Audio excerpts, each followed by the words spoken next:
Topic है torque का। What is torque?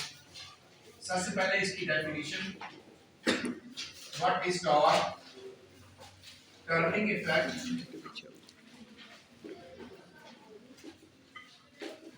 Of force is called torque.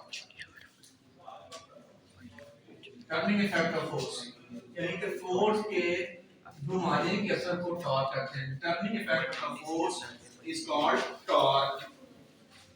इसका symbol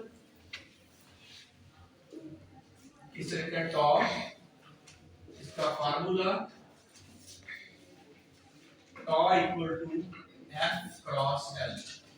इसमें एफ का मतलब फोर्स है और एल का मतलब यहाँ लेफ्टी का नाम है मोमेंट आर्म। मोमेंट आर्म होता है एफ और एल का product. The product of force and moment arm is called torque. तो turning effect of force is called torque. Symbol T इसका हो गया और फार्मूला इसका tau equal to F cross L.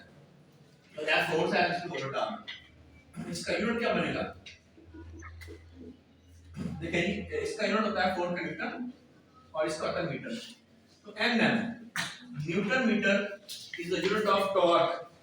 The unit of torque is nm newton metre. अच्छा, अब ये quantity कौन सी है? क्वांटिटी आप जानते हैं हर चीज के बारे में पढ़ते हैं, हम इसके इधर बैठा है। तो बेटा ये वेक्टर क्वांटिटी है। Torque is a vector quantity. इसकी डायरेक्शन होती है, इसकी डायरेक्शन हो ना, इसे वेक्टर क्वांटिटी कहते हैं। तो torque is vector quantity.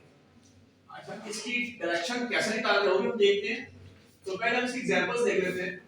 E dot की एग्जांपल्स क्या है टॉर्क की? Opening and closing of door, opening and closing of door. जब आप दरवाजा खोलकर बंद करते हैं ना, तो क्या बना होता है? टॉर्क। इसके अलावा टर्निंग द टैप ऑन और ऑफ। जब टैप को आप ऑन ऑफ करते हैं तब भी टॉर्क पैदा करते हैं। आप ऐसे साइकिल के चलाते हुए घुमाते हैं, पंखा घूमता है, जब भी कोई चीज घूमती है ना तो क्या लगाते हैं? फोर्स लगाते हैं, पर पैदा क्या होता है? टॉर्क। ये टॉर्क जो है वो फोर्स के नतीजे में पैदा होने वाली चीज का नाम है, इसे कहते हैं टॉर्क। तो ये इसकी आप एग्जांपल डिफाइन करें, सिंबल बताएं, फार्मूला बताएं, यूनिट बताएं, क्वांटिटी बताएं और एग्जांपल भी के साथ।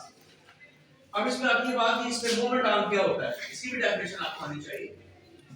मोमेंट आर्म क्या होता है? देखिए ये जहां पर आपने फोर्स लगाई है ना, जो दरवाजा खोल रहे हैं आप, तो जहां पर आपने फोर्स लगाई है वहां से लेकर के ये इसका पिवट है। पिवट मतलब जहां कुछ घूमती है, एक्सेस ऑफ रोटेशन भी कहते हैं, एक्सेस ऑफ रोटेशन या पिवट। तो यहां से लेकर के यहां फोर्स लगाई है ना आपने, ये वाला परपेंडिकुलर डिस्टेंस, परपेंडिकुलर डिस्टेंस होता है ना कि from the point where the force is applied to the axis of rotation यानी पिवट तक का जो फासला है उसे कहते हैं हम मोमेंट आर्म, यानी कि ये लेंथ है। तो मोमेंट आर्म का यूनिट क्या लिखेंगे? लिखना है मीटर। तो ये लेंथ ही होती है बेसिकली, लेकिन इसका नाम मोमेंट आर्म और ये परपेंडिकुलर डिस्टेंस। अच्छा, फिर इसमें देखिए इसकी मैंने बात करी डायरेक्शन की। तो डायरेक्शन इसकी देखिए टॉर्क दो तरह से होती है, क्लॉकवाइज या फिर एंटी क्लॉकवाइज। यानी क्लॉक जरूरत है कि टॉर्क दो तरह का होता है, क्लॉकवाइज और एंटी क्लॉकवाइज। इसका एक और भी नाम है टॉर्क, मोमेंट ऑफ फोर्स। क्या कहते हैं इसको? मोमेंट ऑफ फोर्स भी कहते हैं।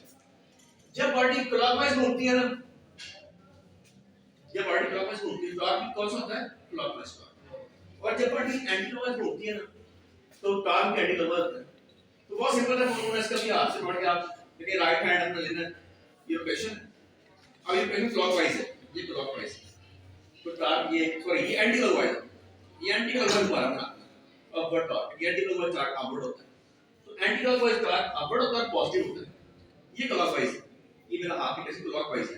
तो क्लॉकवाइज जब बॉडी घूमती है ना तो टॉर्क डाउनवर्ड भी है, नेगेटिव भी है, डाउनवर्ड भी है, और इसे क्लॉकवाइज टॉर्क कहते हैं। यानी क्लॉकवाइज टॉर्क नेगेटिव टॉर्क भी हो गया, ये डाउनवर्ड जो है, तो ये क्लॉकवाइज टॉर्क है, नीचे की तरफ से डायरेक्शन बनती है। तो बॉडी कैसे घूम रही है? क्लॉकवाइज। तो clockwise torque is always positive and anti-clockwise torque is always